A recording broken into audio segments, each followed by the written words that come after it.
नमस्ते दोस्तों, डीएपी के प्लेटफॉर्म पर आप सबका स्वागत है। तो आप सब कैसे होंगे? तो बिल्कुल अच्छे होंगे।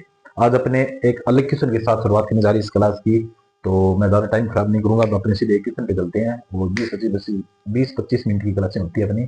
ठीक है, तो इसके अंदर पूरा एक तरफ से अपने पूरे एनालिसिस कर लेंगे क्वेश्चन का। तो अपने दोस्तों सीधे एक क्वेश्चन पे चलते हैं। ठीक है, तो अब इस पे एक क्वेश्चन लिख लो। इसके अंदर लिखो कोरामंडल।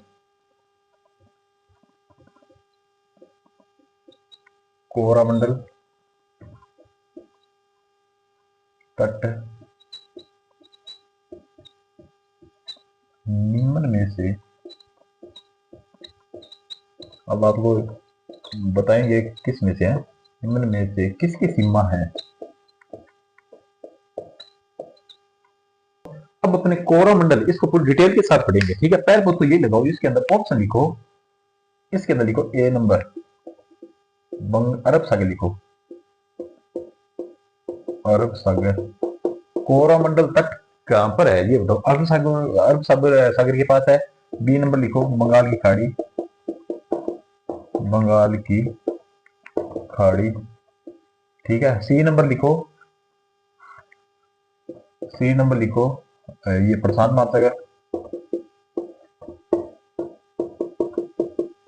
और डी नंबर लिखो कैस्पियन, कैस्पियन, कैस्पियन सागर।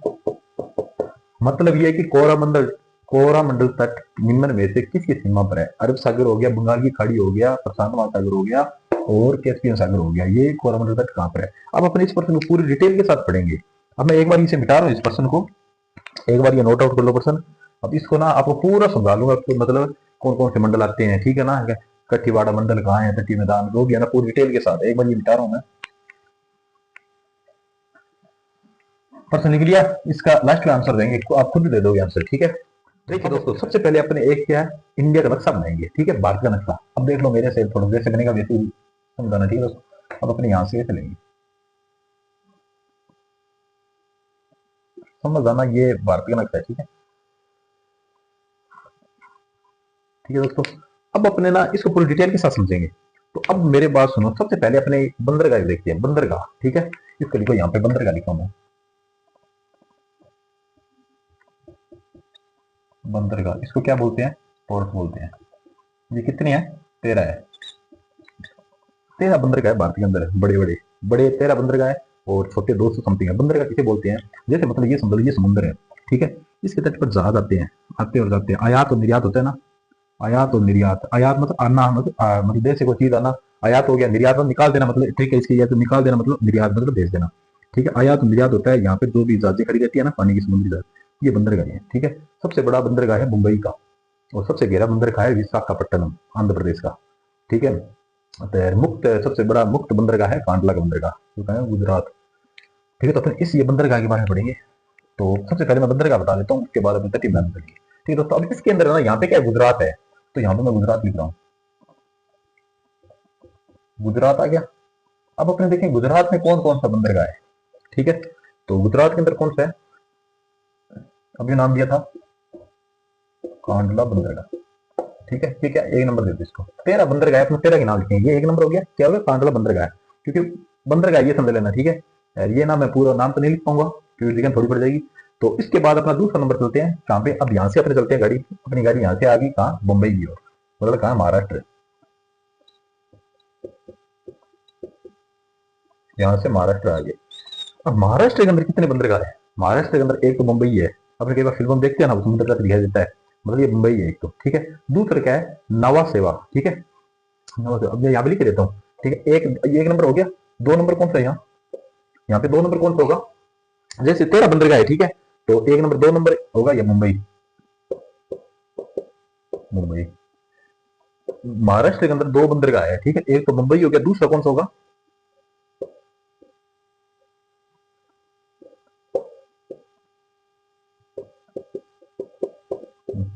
नहावा सेवा। ठीक है, ये महाराष्ट्र के अंदर हो गए दो बंदरगाह। ठीक है, इसके बाद अपन चलते हैं, इसके बाद कौन सा आता है, गोवा आता है। ठीक है, यहाँ पे क्या है, गोवा, यहाँ पे गोवा। अब दोस्तों गोवा के अंदर कौन सा बंदरगाह आते हैं, गोवा के अंदर है मुर्गा गोवा, मुरमा गोवा, गोवा नाम आ गया ना, मुरमा गोवा, ये क्या है, बंदरगाह। ठीक है, 4 नंबर इसके अंदर कौन सा होगा? मुर्मा गोवा। ये क्या है? गोवा के अंदर आ गया। ठीक है, गोवा के बाद आता है कर्नाटक, जिसका न्यू मैंगलोर आएगा। ठीक है, यहाँ पे लिखो कर्नाटक। कर्नाटक, कर्नाटक का कौन सा आएगा? न्यू मैंगलोर। 5 नंबर है ना, न्यू न्यू मैंगलोर कहाँ आएगा? कर्नाटक आएगा। ठीक है दोस्तों, इसके बाद कैसे कर्नाटक, कैसे केरल, इसके बाद आता है केरल। ठीक है, यहाँ पे क्या लिख लो, कर्नाटक के बाद केरल, इसके अंदर हो जाए। ठीक है, ये केरल, केरल के अंदर कौन सा आएगा? कोच्चि।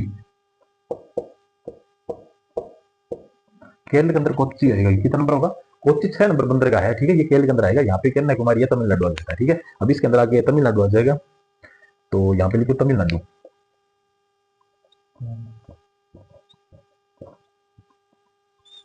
तमिलनाडु आ गया। तमिलनाडु के अंदर है, देखो तमिलनाडु के अंदर 3 बंदरगाह आते हैं। तूतीकोरिन आता है, चेन्नई आता है, एन्नोर आता है। ठीक है, तो ये तीनों नाम लिखो। 6 नंबर हो गया। 7 नंबर यहाँ पे लिखो। 7 नंबर में यही लिखा देता हूँ लाइन से। ठीक है, 7 नंबर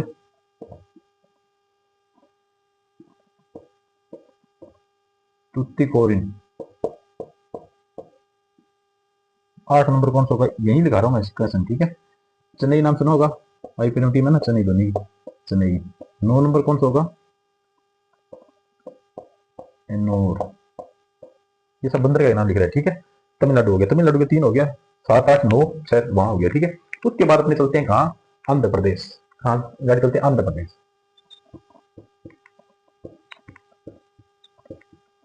आंध्र प्रदेश, आंध्र प्रदेश में कौन सा नंबर बंदरगाह आएगा? 10 नंबर आएगा। 10 नंबर कौन सा है?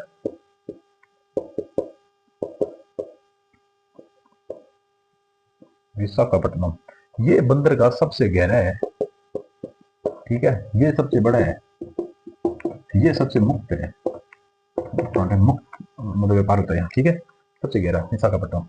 कितने हो गए? 10 हो चुके हैं दोस्तों। अब अपने रह गए 2, सॉरी 2 क्या 3। अब चलते हैं ओडिशा के अंदर। यहाँ पे क्या ओडिशा लिख देते हैं, यहाँ पे ओडिशा लिख दिया। उड़ीसा के अंदर होते हैं पारादीप। पारादीप आता है। ठीक है, ओडिशा के बाद आता है पश्चिम बंगाल। ठीक है, यहाँ पे पश्चिम बंगाल। दोस्तों पश्चिम बंगाल के अंदर आप सबको पता है कौन सा आएगा? कोलकाता। इसका नाम लिखिए 10। ये 11 नंबर हो गया, ये 12 नंबर हो गया। अब 13 नंबर बंदरगाह कहां पे आ गया ये बताओ? 13 नंबर बंदरगाह यहाँ पे लिख लो अंडमान निकोबार।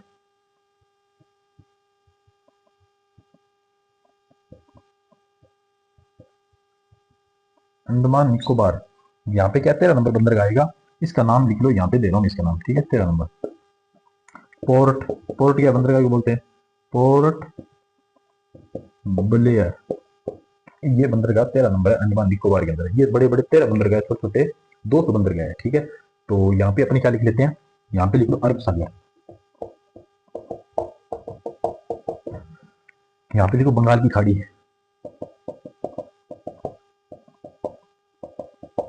ठीक है, तो यहाँ पे बंगाली खाड़ी, अरब सागर हो गया। ठीक है, अब अपने यहाँ पे अब एक चीज देखो, अपने क्वेश्चन क्या था? अपने क्वेश्चन था कोरोमंडल तट निम्न में से किसकी सीमा पर है? अरब सागर लिखा था, प्रशांत महासागर, बंगाली खाड़ी, कैस्पियन सागर। तो अब आपने ये तो बंदरगाह में जैसे बता दिया, नक्शा बना रहा था ना, साथ में ये बता दिया। मैंने बोला था ना एक किस्म से 20-25 किस्म लेके आएंगे अपने। तो इसके बाद अपने यहाँ से है ना, अब दोस्तों ये देखो, ये गुजरात है ना, मैं बता रहा हूँ गुजरात से महाराष्ट्र, ये मैदान आता है यहाँ पे। ठीक है, गुजरात से महाराष्ट्र जो मैदान ना, इस मैदान को पता है क्या बोलते हैं? यहाँ पे लिख रहा हूँ, यहाँ पे लिख रहा हूँ काठियावाड़ तटीय मैदान। गुजरात से महाराष्ट्र के बीच में है ना मुंबई, तो इसको काठियावाड़ तटीय मैदान बोला जाता है। ठीक है, ये हो गया। अब इसके बाद देखो दोस्तों, महाराष्ट्र से गोवा तक, महाराष्ट्र से गोवा तक है ना जो मैदान, आगे महाराष्ट्र से गोवा तक, इसको पता क्या बोलते हैं? इसको बोलते हैं कोक्कड़। कोक्कड़ या कोक्कड़ तटीय मैदान। कोक्कड़ या तटीय मैदान ये बोला जाता है। अब गोवा से ये तमिलनाडु है यहां तक, ये मैदान, इस मैदान को क्या बोला जाता है? मालाबार। यहां पे लिख रहा हूं मालाबार तटीय मैदान। ठीक है, अब देखिए दोस्तों, यहाँ पर आंध्र प्रदेश है ना, आंध्र प्रदेश और तमिलनाडु के बीच का, इसको क्या बोलते हैं, यहाँ पे लिख रहा हूं मैं, आंध्र प्रदेश और तमिलनाडु के बीच के मैदान को क्या बोलते हैं, कोरामंडल तटीय मैदान। ठीक है, तो यहाँ पे लिख रहा हूं मैं कोरामंडल तटीय मैदान। दोस्तों ये इसके पता चल गया ना, यहाँ पे आना कोरामंडल तटीय मैदान आ गया, ये आ गया ना अपने क्वेश्चन। अब देखिए आंध्र प्रदेश और ओडिशा के बीच में, अब ये देखो दोस्तों, यहाँ पे ये देखो आंध्र प्रदेश है ना, यहाँ से इसका आधा कर दो यहाँ पर। ठीक है, मतलब यहाँ से आधा, तो इसको अपने क्या पता है क्या बोलते हैं, यहाँ पे मैं लिख देता हूँ, आंध्र प्रदेश है तो आंध्र बोल दो, आंध्र तटीय मैदान। अब उड़ीसा आ गया यहां से। ठीक है, उड़ीसा, इसको क्या बोलते हैं, उत्कल। ठीक है, उत्कल तटीय मैदान, इसको उत्कल तटीय मैदान बोलते हैं। अब इन दोनों को मिला लेते हैं, इन दोनों को मिला के ना, इन दोनों को मिला के पता क्या बनता है, यहां पे लिख रहा हूं मैं, यहां पे लिखो उत्तरी, उत्तरी सिरकार तट। अगर प्रश्न पूछे ना उत्तरी सिरकार तट निम्न किसकी है, अगर पूछे महाराष्ट्र, गोवा या कर्नाटक, केरल या आंध्र प्रदेश, उड़ीसा, तो इसका क्या आंध्र प्रदेश उड़ीसा होगा, ये उत्तरी सिरकार, सरकार ने सिरकार, ये होगा। ठीक है, तो ये हो गया अपने।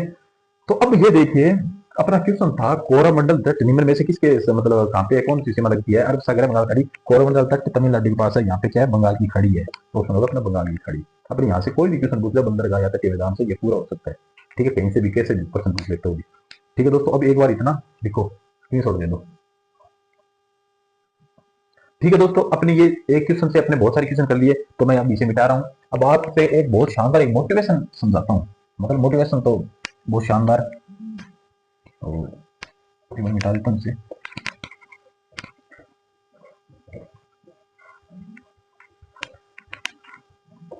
अब देखिए मोटिवेशन आती है, मोटिवेशनल ये है कि अपना साइकोलॉजी के अंदर आता है, ये क्या है, चेतन मन और अचेतन मन क्या है। अब थोड़ा सा एक बार आपको अजीब लग रहा होगा, पर आपको मैं एक बार समझाता हूँ।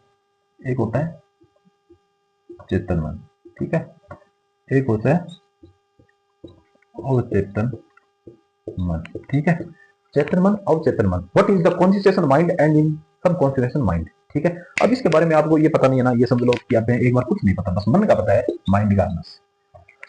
अब देखो चेतन मन ये होता है कि ये ना जो वर्तमान की घटना देखता है, जैसे मैं अब आपसे पढ़ा रहा हूँ कि वर्तमान है, अभी जस्ट अब की घटना देखता है। ठीक है, और ये क्या है चेतन मन, ये तो 10% होता है। ठीक है, ये होता है 90%।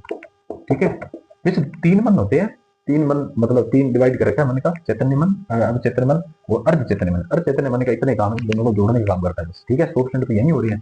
तो इसका मतलब ये है कि चैतन्य मन ये होता है, जैसे अपनी कोई आज की घटना देख ली, मतलब ये है कि वास्तविक घटना देख के फिर भी अपने कोई गलती कर लेते हैं, मतलब ये समझो आपने। ये देखो जागृत अवस्था होती है ये चैतन्य मन। तो जैसे अपने कोई आज किसी के साथ, मतलब अपने पता है आज अपने झूठ बोलना गलत होता है, फिर भी अपने झूठ बोल रहे हैं। ठीक है, तो ये पता होके भी कुछ गलतियां करते हैं ना, या जैसे भी होके, ये तो अपने चैतन्य मन है। चैतन्य मन क्या है, इसके अंदर जो स्टोर हो गया ना, अंदर यहाँ पे चला जाता है। जैसे अपने कोई पुरानी बात याद आ जाती है, अपन ये सोचते हैं ये पुरानी बात है, ये है वो है, अपनी पुरानी बातें याद, सुख दुख याद आ जाता है, जो भी आता है ना, ये चैतन्य मन से आता है। ठीक है, तो ये इसके अंदर स्टोर हो जाता है। 90% ये है, 10% ये तो करंट का याद करता है, ये बात का इनपुट है या आउटपुट है, ये समझ रहा है। तो बात ये है कि अपने कॉन्शियस माइंड है ना, अगर जिससे अपने कॉन्शियस माइंड होगा ना, वैसे सब कॉन्शियस माइंड होगा अपना। ठीक है, अगर कॉन्शियस माइंड अपना जैसे होगा ना, मान लो जैसे अपने अच्छे चीज सोच रहे हैं, तो वो ये है ना यहाँ से ट्रांसफर हो जाएगा। मतलब ये है ना, जो भी चीज है ना यहाँ से यहाँ पे जाएगी, यहाँ पे स्टोर रहती है। अपने कोई बात याद आ जाती है, कोई भी हो ना यहाँ पर, तो इसलिए अपने कोई भी मोटिवेशन अपने जैसे अपने पढ़ते हैं ना, तो कभी अपने डीमोटिवेट नहीं होना चाहिए कि हमें भी याद नहीं हो रहा, जो भी कुछ नहीं हो रहा, जो भी अपने बोलते हैं ना, तो ये क्या करते हैं, ये बार बार उसी को रिजल्ट देता है। मतलब ये चैतन्य मन इतना खतरनाक है, ये सोते वक्त ही जागता रहता है ये मन। ठीक है, ये तो जागृत अवस्था में होता है, ये अपने ऐसे होता है कि मतलब हर निरंतर टाइम यही चलता रहता है। मतलब जैसे सोचते हैं अपने वैसे रिजल्ट देगा, ये तुरंत रिजल्ट देता है ये। ठीक है, तभी तो बोलते हैं अपने यार मेरे साथ ऐसे क्यों होता है, जो भी होता है, बार बार बोलती है ना, तो ये चेतन मन से अचेतन मन जाता है, और चैतन्य मन में ये बार बार जाता है ना, तो यहाँ से जैसे अपने बोलते हैं ना, वैसे वैसे होने लग जाता है, क्योंकि ये तुरंत रिजल्ट देता है। इसलिए अपने प्रति कभी भी नकारात्मक चीज मत सोचो। नकारात्मक सोची तो यहाँ से यहाँ तक चला जाएगा, यहाँ पर ये स्टोर हो गया। मान लो ये सपोज करो ये 100% है, मान लो ये अभी ये खाली है 90% है ना, तो इसके अंदर है मान लो ये 85% है।